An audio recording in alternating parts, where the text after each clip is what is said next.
Alors pourquoi ces faillites en série? La faute à la conjoncture économique, au PGE impossible à rembourser? Peut-on enrayer cette spirale négative? À quelle aide sociale a droit un petit patron qui met la clé sous la porte? Et y a-t-il des alternatives privées s'il n'y a pas d'aide sociale? Vous êtes petit patron, vous voulez témoigner, vous avez été victime d'une faillite, appelez-nous au 0826 300 300. Avec nos invités, Hervé Kermarek est avec nous. Bonsoir, merci d'avoir accepté cette invitation. Bonsoir. Vous êtes président de l'association GSC Assurance Chômage pour les patrons. Et puis, vous le connaissez bien, Bernard Cohen-Haddad qui est avec nous. Bonsoir. Bonsoir. Président de la CPME Paris et du Cercle de réflexion, Étienne Marsen. On est ensemble jusqu'à 20h. Les vraies voix Sud Radio. Ce qui est important pour tous ceux qui nous écoutent, c'est peut-être de faire cet état des lieux. Là, on a donné des chiffres qui sont, j'ai envie de dire édifiants. 170 chefs d'entreprise perdent leur emploi chaque jour. Le compte est terrible. L'état des lieux, si on fait un état des lieux, Hervé Kermarek, qu'est-ce qu'on peut dire ? Vous l'avez dit, c'est le pire chiffre depuis que l'Observatoire existe. Sur ce semestre, 32 000 chefs d'entreprise ont perdu leur emploi. Ça va faire... à la fin de l'année, plus de 65 000, c'est donc le pire chiffre depuis que cet observatoire existe. Et ça démontre bien que l'activité économique de notre pays est quand même particulièrement au ralenti. Et donc ça impacte évidemment les entreprises. Alors ce qui est assez surprenant, c'est que ce sont les entreprises... Et de là l'économie, avec l'enchaînement des choses. Des entrepreneurs qui sont quand même plutôt d'expérience, 10 ans d'ancienneté en moyenne. Ils ont 46 ans. Ce sont généralement des entreprises de petite taille, 5 salariés... et moins de 500 000 euros de chiffre d'affaires. Donc ce sont évidemment les entreprises que l'on peut considérer comme étant les plus fragiles. Mais ce que cet observatoire démontre, c'est que pour ce semestre-ci, les entreprises d'une taille un peu plus importante sont elles-mêmes plus touchées qu'elles ne l'étaient auparavant. On a constaté une progression de plus de 20% de défaillance des entreprises de plus de 5 millions d'euros de chiffre d'affaires, donc des boîtes qui sont mieux staffées, mieux structurées.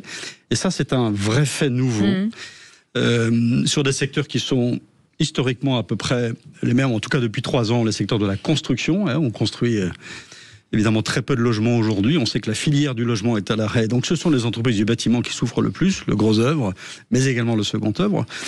Les entreprises du commerce de vente automobile. Oui, et toute la chaîne, encore une fois, toute la chaîne derrière. Et toute la chaîne du bâtiment, bien évidemment, toute la filière du logement. Donc les architectes, bureaux d'études, etc. Maîtres d'œuvre, toute cette filière de la construction souffre depuis 3 années déjà.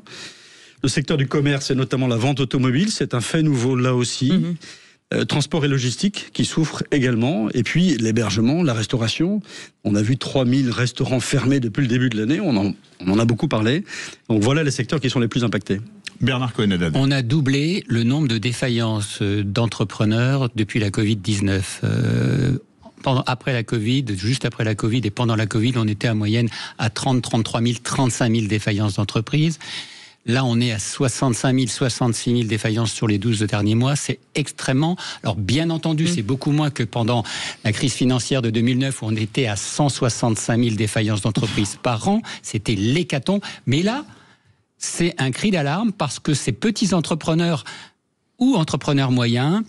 Ça ne veut pas dire qu'ils sont, comment dirais-je, sans salariés certains. Ça veut dire qu'ils sont travailleurs non salariés, qui peuvent être indépendants. La nouveauté, ça a été très bien dit par monsieur Kermarek, c'est qu'on a des entreprises qui ont des tailles supplémentaires. Alors qu'avant, on avait des petites entreprises. Là, on est dans le segment 20, 50, 50 à 100 parfois. Et l'entrepreneur qui n'a pas de garantie sociale, c'est-à-dire qui n'a pas souscrit une garantie complémentaire, et c'est pour cela qu'on est là pour en parler, n'a le droit à rien. Souvent... il chute, et avec lui, il chute avec les économies de la famille, voire les économies du ménage. Et c'est non seulement une déception morale, c'est aussi une déception financière, et c'est souvent extrêmement difficile pour lui et pour l'ensemble de l'écosystème. C'est quoi la principale cause de faillite? On parle souvent pour les TPE, parce que la plupart des entreprises qui sont faillites, des TPE, c'est des moins de 5 salariés, alors que paradoxalement, celles de plus de 50 salariés ont vu leur nombre de faillites baisser de plus de 19%, près de 20%. C'est quoi? C'est la trésorerie? C'est des PGE qu'on ne peut pas rembourser? C'est quoi en général? Oui, c'est vrai. Parce que la trésorerie, c'est souvent le problème numéro 1 des TPE. C'est l'essence même de la vie d'une entreprise. Une entreprise qui n'a pas de trésorerie ne peut pas fonctionner, bien évidemment. Alors c'est vrai qu'on a eu une mise en place de PGE qui a permis finalement de soulager les entreprises, puisque ça a finalement apporté un peu d'apport. On ne peut pas nier que certaines étaient déjà fragiles avec les PGE. Donc, ça c'est évident. Maintenant, je pense que le phénomène du PGE est un peu derrière nous, puisqu'on est sur la fin, la queue de comète, entre guillemets, du remboursement des PGE. Non, vous l'avez dit, les problèmes d'abord de marge qui ont été quand même très fortement impactés durant ces et très ces derniers fluctuantes, mois. surtout. Exactement, et donc des trésoreries qui sont en baisse, qui sont donc très durement touchées, très durement impactées, et ce qui amène les entreprises à ne plus avoir capacité à payer leurs charges, tout simplement parce que leur niveau de chiffre d'affaires n'est pas suffisant pour couvrir les charges. Donc ça commence d'abord par... le dirigeant commence d'abord par se séparer de ses collaborateurs, ce qui est un drame absolu. Lorsque vous devez fermer, avant de fermer, vous vous êtes séparé de vos collaborateurs. Et puis vous êtes le dernier à fermer l'entreprise. Et vous avez raison de dire que le dirigeant se retrouve seul. Dans ce moment-là où il a fermé son entreprise, il se retrouve seul, sans aucun soutien évidemment de ses propres collaborateurs, mais sans aucune ressource. Je l'ai dit tout à l'heure, 46 ans en moyenne, ce sont des dirigeants qui ont généralement des emprunts, qui ont des enfants, qui doivent faire vivre la famille. Et si vous n'avez pas anticipé ce risque-là, ce qui est quand même un risque, quand on se lance dans une entreprise, ça fait partie des risques, que de devoir la fermer. Si on n'a pas prévu ce risque-là, on se retrouve sans ressources. Et la garantie sociale des chefs d'entreprise et des dirigeants, elle a cette vocation de venir couvrir un revenu si le dirigeant perd son entreprise. Je vais vous donner un chiffre rapide, 83 € par mois pour vous couvrir pendant 6 à 12 mois d'un revenu de 2 000 €. Et si vous n'avez pas cette assurance, vous ne vous retrouvez pas avec 2 000 €, mais vous vous retrouvez avec 0 €. Avec le RSA. Avec le RSA. Juste une petite question. On montre une entreprise assez facilement. Il y a, je pense, un problème de pédagogie, c'est-à-dire que monter une entreprise, ça mérite une formation. Et ce que vous dites là, un accompagnement, c'est-à-dire qu'on devrait accompagner les gens en disant voilà, il y a des risques. Les risques, vous pouvez les piloter d'une manière ou d'une autre avec les propositions que vous faites. Voilà comment on crée une entreprise. Voilà la différence, parce que je connais dans mon entourage des gens qui ne font pas la différence entre le résultat et les bénéfices. Soyons clairs, il y en a quand même beaucoup dans cette, enfin un peu partout dans le monde, mais en tout cas j'en connais beaucoup. Il faudrait une pédagogie anticiper tout ça. Et je pense, je sais pas ce que vous en pensez, Bernard Cohen-Haddad, mais on pourrait au moins limiter la casse. Ça fait partie des débats que nous faisons dans nos organisations patronales, que ce soit le CPME, le MEDEF, l'UDP, d'essayer d'apporter de la clairvoyance à l'entrepreneur, parce que lorsqu'on est un entrepreneur, travailleur non salarié ou indépendant, on n'est pas un salarié. On n'a pas la garantie qui va avec. Et quand on arrive du monde du travail et qu'on crée son entreprise, on pense que le reste va suivre. Justement non, Cécile, vous avez raison, ça ne suit pas. C'est le jour et la nuit, si vous voulez. Donc il faut effectivement s'organiser, se protéger. Protéger, ça a été dit à l'instant, sa capacité, sa santé, protéger sa capacité demain à rebondir, et puis protéger aussi son environnement, sa famille, parce que être entrepreneur aujourd'hui, quand vous avez des charges contraintes, quand vous avez une augmentation de loyer, quand vous avez la concurrence de l'e-commerce, quand vous avez la difficulté aussi de la relation au consommateur, c'est un métier à risque. Ce n'est pas quelque chose que l'on fait comme si on partait à la campagne, en vacances ou au bord de la mer. Et y compris lorsqu'on part au bord de la mer, on fait attention. Donc vous voyez que c'est un vrai enjeu. C'est pour ça que la garantie sociale du chef d'entreprise, ça devrait être obligatoire. Oui. C'est une garantie complémentaire, mais qu'on devrait intégrer dans le cadre d'un cursus, et que les experts comptables, peut-être, devraient aussi promouvoir. Ça fait partie... C'est moi ce que j'appelle l'airbag du chef d'entreprise. Mais il y a une question quand même qui se pose. On va reparler du principe de GSC. En 2017, il y avait un candidat qui s'appelait Emmanuel Macron qui voulait faire une assurance chômage, on va dire pour tous, dont les chefs d'entreprise. Où est-ce que ça en est aujourd'hui? Parce que vous disiez il y a quelques instants, Hervé Kermarek, que vous mettez la clé sous la porte, vous avez droit à une chose, le RSA. Oui, alors ça n'a pas abouti, ou en tout cas ça a abouti à un dispositif qui s'appelle l'allocation de travailleurs indépendants, qui vient couvrir, sur une période très courte, 6 mois, c'est 800 € de revenus, qui vient en déduction du RSA, donc c'est vraiment une aide que très peu de dirigeants ont utilisée, parce que elle est totalement inopérante. Si elle vient en déduction du RSA à 800 €, comme le RSA c'est un peu plus de 500 €, vous devez 300 € à l'État, alors vous ne savez pas y faire appel. Il ne reste pas grand-chose. Non, je ne suis pas sûr, compte tenu des contraintes qui porte ou qui pèse sur le dirigeant, je ne sais pas s'il faut une obligation complémentaire. Pour ce qui me frappe, puisque j'ai pris la présidence de la GSI il y a quelques temps, ce qui me frappe, c'est qu'il y a trop peu d'entrepreneurs qui connaissent ce dispositif. Et vous avez raison de dire que le rôle des experts comptables, le rôle des banques, le rôle de France Travail, lorsque France Travail reçoit un demandeur d'emploi et qu'elle offre à ce demandeur d'emploi cette aide à la création d'entreprise, elle devrait dire aux dirigeants, vous créez votre entreprise, l'État va vous aider, et c'est absolument remarquable, c'est fabuleux, on est un des pays où il y a le plus de création d'entreprises, mais dans les risques que vous allez prendre, il faut impérativement que vous vous assuriez, vous et votre famille, contre ce risque-là. Parce que si vous avez besoin d'un peu de temps pour rebondir, parce que c'est finalement à ça que ça sert, cette aide financière, c'est de permettre aux dirigeants, une fois qu'il a déposé le bilan, d'avoir un peu de temps pour réfléchir à son avenir professionnel et d'avoir ce temps pour rebondir. Si vous n'avez pas de ressources, je pense que vous avez 100% de votre charge mentale qui est consacrée à comment je vais faire pour payer mes emprunts. Allez, on en parle dans un instant. On fait une petite pause et nous sommes ensemble jusqu'à 20h. Sud Radio, votre attention est notre plus belle récompense. Sud Radio, les vraies voix de l'emploi. Si vous êtes un commerçant, un artisan, voilà, si vous avez une petite entreprise, comme beaucoup d'entre vous, malheureusement, certains de vos collègues disparaissent. 170 chefs d'entreprise perdent leur emploi, mais il y a des méthodes pour s'en sortir, en tout cas anticiper.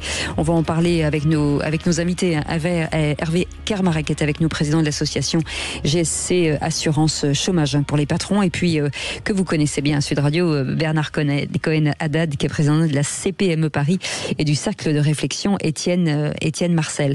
Quand on entend ça, Bernard Cohen-Haddad, on se dit, est-ce que finalement quand même ça freine les autres, ou on a quand même encore l'envie ou l'esprit d'entrepreneuriat en France? Non, ça freine pas les autres parce que, vous savez, Cécile, un entrepreneur, il pense qu'il va toujours réussir. Et c'est ça le danger. Il ne voit pas le danger, il ne voit pas le risque. Double peine, c'est l'avantage et l'inconvénient. Et donc, notre mission à nous, les organisations patronales, les cercles de réflexion, la GSC, l'ensemble des CCI, les CMA, toutes ces associations et ces organisations patronales qui gravitent autour du chef d'entreprise, c'était de faire prendre conscience au chef d'entreprise que ça reste un métier à risque, que bien entendu on va réussir, parce que souvent ces entrepreneurs sont des indépendants, ils ont un projet entrepreneurial, ils travaillent jour et nuit, du lundi au dimanche, et ils veulent réussir, et leurs collaborateurs qui sont avec eux les soutiennent, mais on n'est pas à l'abri d'un accident. Et c'est justement lorsqu'un accident de parcours arrive qu'il ne faut pas que ce soit le clap de fin.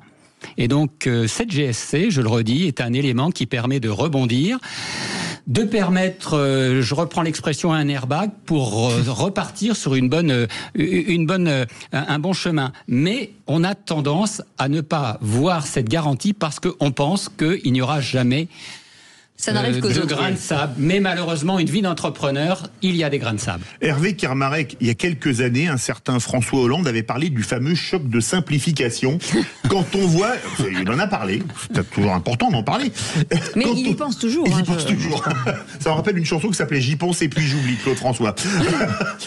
Aujourd'hui, est-ce que c'est pas quand même un peu touffu, parce que vous pouvez être artisan, président de société, gérant, etc., travailleurs non salariés, patrons salariés, combien il y a de statuts? Est-ce qu'on peut se couvrir pour tous les statuts du petit artisan au président de société? Alors, quand vous êtes adhérent, quand vous êtes dirigeant d'une entreprise, vous pouvez vous couvrir contre ces risques-là, puisque c'est bien la personne morale et la personne physique qui sont assurées. Donc, le statut de l'entrepreneur importe peu, finalement. À ce qui nous intéresse, c'est évidemment sa capacité à nous démontrer ou à démontrer qu'il n'a pas eu d'accident de parcours précédemment, bien évidemment. Mais une fois qu'il a déclaré qu'il a la capacité à faire fonctionner son entreprise, il est couvert par cette garantie-là. Donc c'est assez facile. Le plus simple, c'est d'aller sur le site de la GSC. Il y a un simulateur, voilà, ouais. Exactement, et vous avez la possibilité de calculer en fonction de vos revenus quel sera votre coût. Mais je reviens sur la simplification et vaste programme, comme disait le général de Gaulle. Le vaste programme. le Premier ministre a parlé de la simplification et notamment des normes en disant ceci, et côté MEDEF CPME, je pense qu'on peut s'accorder sur cette idée-là, de dire on est d'accord pour qu'il y ait un peu moins d'aide aux entreprises s'il y a en contrepartie des simplifications. La simplification coûte extrêmement cher aux entreprises françaises. Et donc si demain, il y avait ce choc de la simplification, non seulement les grandes entreprises en profiteraient, mais surtout les petites, parce que c'est finalement celles-ci qui sont les plus fragiles. Lorsque vous montez votre entreprise, vous avez à faire face à un maelstrom de réglementation, de normes qu'il faut absolument éviter. Et qui vous peuvent mettez être du temps à comprendre, surtout. Extrêmement dangereuses pour le fonctionnement de l'entreprise. Et s'il y avait ce choc de simplification, ce serait formidable. Je vais vous prendre un exemple. Moi, je suis agent immobilier et un préfet m'avait demandé de lui montrer un compromis qui faisait une dizaine de pages il n'y a pas si longtemps que ça. Et nous sommes passés à plus de 100 pages. Alors c'est formidable pour les acheteurs parce que vous avez les diagnostics de performance énergétique et vous avez tout un tas d'autres documents qui viennent vous garantir contre le risque que peut comporter un achat immobilier. Mais on n'a pas simplifié, bien au contraire. Ah non, ça a été le choc de complexification à vous entendre. Ultra complexifié. Bernard Conadin. Et moi, ça fait 20 ans que je fais du militantisme patronal, ça fait 20 ans que j'entends qu'il faut réduire la paperasse. On a eu une loi de simplification qui a été la peau de chagrin, c'est dommage. Je crois qu'il faut libérer nos entreprises, ça a été bien dit par Rebecca Marek. Libérons nos entreprises, simplifions, laissons plus de liberté aux entrepreneurs, mais protégeons les entrepreneurs. Il y a, comment dirais-je pour moi, une ligne rouge, une ligne jaune, il y a vraiment le Rubicon à ne pas franchir, c'est ne pas donner aux entrepreneurs la capacité de rebondir et surtout de se protéger. On a réussi il y a quelques années, j'en suis à l'origine, de supprimer, vous savez, la marque au fer rouge pour les entrepreneurs qui étaient défaillants. Oui. Vous savez, les 0,40, l'indice 0,40 et l'indice 0,50. Interdiction de bancaire, de gérer, parce etc. Et pourtant, il n'y était pour rien, parce que quand vous aviez une crise financière, c'est pas de votre faute si vos fournisseurs vous plombiez. Donc aujourd'hui, il est important de dire aux entrepreneurs, dans la situation catastrophique économique dans laquelle nous vivons, protégez-vous. Protégez votre avenir, protégez votre famille et puis faites en sorte de protéger votre projet entrepreneurial. C'est en souscrivant ce type de garantie, et Hervé Camergue nous dira que ça coûte 3 francs 6 sous. C'est rien du tout, mais ça permet de continuer, d'espérer et surtout d'aller plus loin.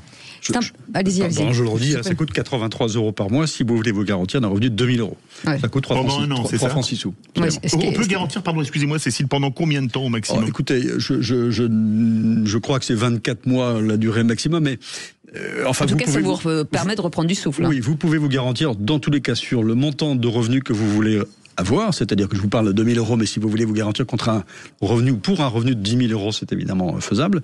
C'est une question ensuite du montant de la cotisation que vous allez verser pour vous couvrir contre ce revenu. C'est un système assurantiel. Ce qui est important de dire aussi pour ceux qui nous écoutent et qui on voudrait à un moment donné rentrer dans la peau d'un entrepreneur, c'est qu'un entrepreneur a 50 métiers différents. Donc il faut aussi, on ne peut pas performer sur tout. Donc à un moment donné, il faut se faire soutenir par autrui pour pouvoir faire son réel métier, parce que c'est quand même compliqué quand même. C'est quand même compliqué quand même, voilà ce que j'ai dit. Non, je l'ai répété parce que vraiment je voulais que vous vous rendiez compte. Quand même. Mais ça reste une aventure absolument extraordinaire. Fantastique. Et on ne peut qu'encourager celles et ceux qui veulent se lancer dans l'entrepreneuriat de le faire. On dit simplement qu'il existe des risques.